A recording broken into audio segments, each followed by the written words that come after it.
Hello everyone, I am Priyadarshini Singh.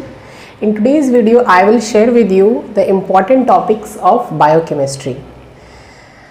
Last की videos में हमने देखा था कि आपकी लाइफ साइंसेस में टोटल आपकी 13 यूनिट्स हैं, 13 सब्जेक्ट्स हैं और आज हम इस वीडियो में बात करेंगे यूनिट 1 के बारे में जो कि बायोकेमिस्ट्री है। और बायोकेमिस्ट्री में आपको कौन कौन से टॉपिक्स पे फोकस करना है, कौन कौन से टॉपिक से क्वेश्चंस आपको CSIR नेट में पूछे जाते हैं लाइफ साइंसेस में। ठीक है, तो बायोकेमिस्ट्री जो सब्जेक्ट है बहुत ही वास्ट सब्जेक्ट है, इसका सिलेबस भी काफ़ी बड़ा है। तो आई विल रेकमेंड कि आप लोग इसको कैटेगराइज करके पढ़िए, क्योंकि बायोकेमिस्ट्री में कई सारे सब्जेक्ट्स हैं। अगर आप कैटेगराइज करते हैं तो it will be easy for you to prepare. ठीक है, तो बायोकेमिस्ट्री के अगर प्रीवियस ईयर्स क्वेश्चंस की हम बात करें, प्रीवियस ईयर्स के क्वेश्चंस अगर आप देखेंगे तो मोस्ट ऑफ द क्वेश्चन जो होते हैं 70 to 80% क्वेश्चन जो बायोकेमिस्ट्री पे बेस्ड होते हैं वो कॉन्सेप्चुअल होते हैं या एनालिटिकल होते हैं। बायोकेमिस्ट्री में डायरेक्ट क्या फैक्चुअल क्वेश्चंस नहीं आते हैं आपको। तो आपको प्रिपेयर भी ऐसे ही करना है आपको कि आप ज़्यादा से ज़्यादा पढ़िए और प्रैक्टिस कीजिए एनालिटिकल क्वेश्चंस की। अब देखते हैं हम लोग कि बायोकेमिस्ट्री में कौन कौन से टॉपिक्स पे आपको फोकस करना है, कौन कौन से टॉपिक्स का आपको अच्छे से प्रिपेयर करना है। भले ही आपने मास्टर्स किसी भी सब्जेक्ट से किया हो, लेकिन आपको प्रिपरेशन के दौरान बायोकेमिस्ट्री को अच्छे से तैयार करना है। और इसीलिए आपके सिलेबस में बायोकेमिस्ट्री फर्स्ट यूनिट है, क्योंकि ये आपका फाउंडेशन तैयार करती है। बिना बायोकेमिस्ट्री को अच्छे से समझे, बिना बायोकेमिस्ट्री को प्रिपेयर किए आपको दूसरे सब्जेक्ट के जो कॉन्सेप्ट्स हैं वो क्लियर नहीं होंगे। तो आप बायोकेमिस्ट्री को बहुत अच्छे से प्रिपेयर कीजिए। तो अब हम लोग देखते हैं कि कौन कौन से टॉपिक्स हैं बायोकेमिस्ट्री में जिस पे आपको फोकस करना है। ठीक है, तो बायोकेमिस्ट्री में आप लोग पहले कैटेगरीज में इस सब्जेक्ट को डिवाइड कर सकते हैं। तो फर्स्ट जो कैटेगरी होगी वो आपकी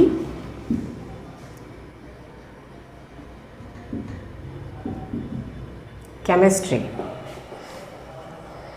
केमिस्ट्री इसलिए क्योंकि इसमें केमिस्ट्री के कुछ कॉन्सेप्ट्स जो हैं आपको पढ़ना है।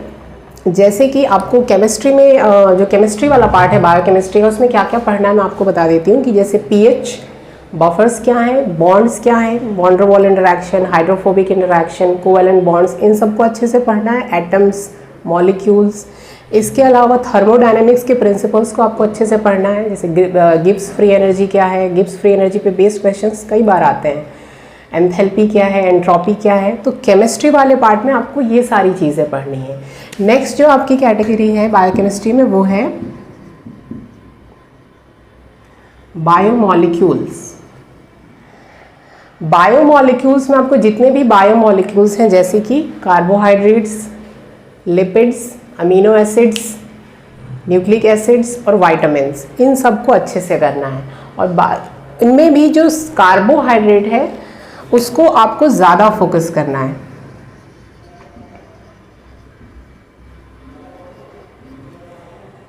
कार्बोहाइड्रेट्स में आपको कार्बोहाइड्रेट्स के जितने भी टाइप्स हैं, मोनोसैकेराइड्स क्या हैं, डाइसैकेराइड्स क्या हैं, ओलिगोसैकेराइड्स क्या हैं, पॉलीसैकेराइड्स क्या हैं, फिर स्टीरियो आइसोमर्स क्या होते हैं, एपीमर्स क्या होते हैं, इन पे बेस्ड क्वेश्चंस आते हैं आपको। डाइसैकेराइड्स में भी आपको बॉन्ड्स कौन से होते हैं, जैसे कि ग्लाइकोसिडिक बॉन्ड्स क्या हैं, पॉलीसैकेराइड्स क्या है, पॉलीसैकेराइड्स में भी कौन कौन से बॉन्ड्स होते हैं, उस पर अच्छे से आपको फोकस करना है। और कार्बोहाइड्रेट्स पे बेस्ड क्वेश्चन ज़्यादा आते हैं आपको, तो कार्बोहाइड्रेट्स को बायोमॉलिक्यूल्स में ज़्यादा एम्फेसिस देना है आपको। ठीक है, इसके अलावा आपको लिपिड्स क्या है, फैटी एसिड्स क्या है, उसकी क्या क्या डेरिवेटिव्स हैं, जैसे कि कोलेस्ट्रॉल क्या है, ये सब कुछ अच्छे से पढ़ना है। देन नेक्स्ट है आपका अमीनो एसिड्स। तो अमीनो एसिड जो 20 आपके स्टैंडर्ड अमीनो एसिड्स हैं उनके स्ट्रक्चर्स क्या हैं, उनकी बिहेवियरल प्रॉपर्टीज़ क्या हैं, वो सब अच्छे से प्रिपेयर करना है। इसके अलावा नेक्स्ट है आपका न्यूक्लिक एसिड्स। न्यूक्लिक एसिड्स में न्यूक्लियोटाइड्स क्या हैं, प्यूरिन्स, पिरिमिडीन्स, इन सब के स्ट्रक्चर्स अच्छे से प्रिपेयर करने हैं। और लास्ट है आपका वाइटामिन्स। ठीक है, नेक्स्ट जो आपकी कैटेगरी है वो है मेटाबॉलिज्म। तो मेटाबॉलिज्म में इन सभी बायोमॉलिक्यूल्स का मेटाबॉलिज्म आपको देखना है, जैसे कि carbohydrate metabolism, lipid metabolism, amino acid metabolism और न्यूक्लियोटाइड मेटाबॉलिज्म। तो सबसे इंपॉर्टेंट जो है वो है आपका कार्बोहाइड्रेट का मेटाबॉलिज्म। इसको आपको बहुत अच्छे से प्रिपेयर करना है। कार्बोहाइड्रेट मेटाबॉलिज्म में आपको क्या क्या पढ़ना है, जैसे कि ग्लाइकोलाइसिस, क्रेब्स साइकिल, ग्लूकोनियोजेनेसिस क्या है, ग्लाइकोजन मेटाबॉलिज्म, इसके अलावा पायरुवेट डिहाइड्रोजिनेस कॉम्प्लेक्स क्या है, तो इन सबको अच्छे से तैयार करना है। और आपको ये सारी चीज़ें तो आप 12th में, ग्रेजुएशन, पोस्ट ग्रेजुएशन, इन सब में आप पढ़ते हुए आ रहे हैं, लेकिन CSIR नेट के पॉइंट ऑफ व्यू से आपको इनको कॉन्सेप्चुअली तैयार करना है कि इसमें इन जितने भी पाथवेज हैं इनमें क्या क्या एंजाइम्स इन्वॉल्व होते हैं, कौन कौन से को फैक्टर्स इन्वॉल्व होते हैं, क्या एनर्जी यील्ड होती है, इनका रेगुलेशन कैसे होता है, तो इस तरीके से पढ़ना है, ठीक है, क्योंकि इन सब पे बेस्ड एनालिटिकल क्वेश्चंस आते हैं, आपको फैक्चुअल क्वेश्चंस नहीं आते हैं। मेटाबॉलिज्म के बाद जो नेक्स्ट आपकी कैटेगरी है बायोकेमिस्ट्री में वो है एंजाइमोलॉजी। तो एंजाइमोलॉजी में, और ये बहुत इंपॉर्टेंट है, एंजाइमोलॉजी से क्वेश्चंस हर बार रिपीट होते हैं CSIR में। तो एंजाइमोलॉजी में आपको क्या क्या पढ़ना है? सबसे पहले तो आपको पढ़ना है एंजाइम काइनेटिक्स क्या है। एंजाइम काइनेटिक्स में आपको पढ़ना है माइकलिस मेंटेन कांस्टेंट क्या है। फिर कुछ ग्राफिकल जो पार्ट है उसको भी अच्छे से तैयार करना है, जैसे कि लाइन वीवर बर्ग प्लॉट क्या है, जो बाकी के कॉन्सेप्ट्स हैं जैसे कि KM, Vmax, ये सारे जो टर्म्स हैं उसको अच्छे से आपको समझना है, ठीक है। इसके अलावा एंजाइम काइनेटिक्स के अलावा एंजाइमों में आपको फोकस करना है एंजाइम इनहिबिशन पे। एंजाइम इनहिबिशन के कौन कौन से टाइप्स हैं और इस पे बेस्ड जो ग्राफिकल पार्ट है उसको अच्छे से आपको प्रिपेयर करना है, ठीक है। नेक्स्ट है आपका, अब ये तो आपकी 4 कैटेगरीज हो गई कि केमिस्ट्री वाले पार्ट में आपको क्या पढ़ना है, बायोमोलिक्यूल्स कौन कौन से आपको प्रिपेयर करने हैं, मेटाबॉलिज्म वाला पार्ट और एंजाइमोलॉजी। एक कैटेगरी आप मिसलेनियस की बना सकते हैं जिसमें बचे हुए टॉपिक जो इन कैटेगरीज में नहीं आते हैं, आप उसको मिसलेनियस में बाकी के टॉपिक्स को रख सकते हैं, जैसे कि प्रोटीन का structure, secondary, tertiary, quaternary structure, Ramachandran plot क्या है, प्रोटीन का कॉन्फॉर्मेशन, प्रोटीन सीक्वेंसिंग क्या है, थर्मल डीनेचुरेशन क्या होता है, DNA की सीक्वेंसिंग, DNA के जो टाइप्स हैं जैसे कि A, B और Z DNA।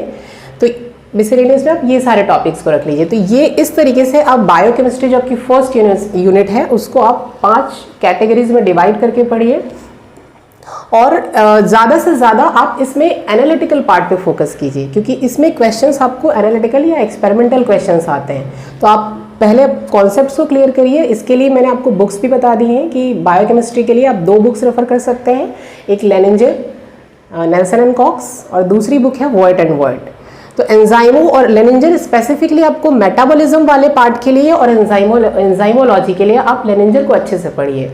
और अगर आपके कॉन्सेप्ट्स क्लियर नहीं हैं, बिल्कुल बिगिनर हैं, तो आप इंस्टेंट नोट्स ऑफ बायोकेमिस्ट्री हेमसेट हुपर की बुक को भी आपके इनिशियली आप पढ़ सकते हैं, उसके बाद आप लेनिंजर और वॉइट एंड वॉइट को रेफर करिए, ठीक है।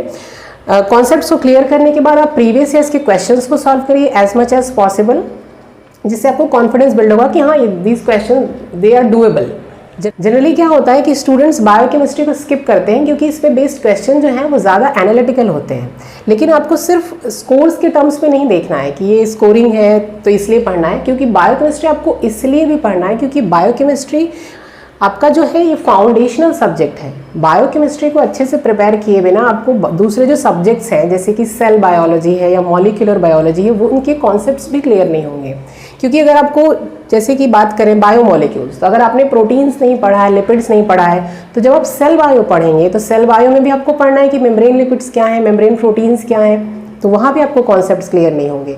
सिमिलरली अगर आप मॉलिक्यूलर बायोलॉजी की बात करें जो आपकी 3rd यूनिट है, तो मॉलिक्यूलर बायोलॉजी में भी आपको DNA, RNA और न्यूक्लिक एसिड्स और न्यूक्लियोटाइड्स के अगर बेसिक कॉन्सेप्ट्स नहीं पता है तो मॉलिक्यूलर बायोलॉजी के कॉन्सेप्ट्स भी आपको क्लियर नहीं होंगे। तो ये बायोकेमिस्ट्री स्कोरिंग तो है ही, प्लस ये आपका बेसिक है, ये फाउंडेशनल सब्जेक्ट है, इसको आपको प्रिपेयर करना ही होगा। तो बायोकेमिस्ट्री को इन कैटेगरीज में आप डिवाइड करके पढ़ सकते हैं, रेफरेंस बुक्स मैंने आपको बता दी, और इन टॉपिक्स पे आपको अच्छे से फोकस करना है।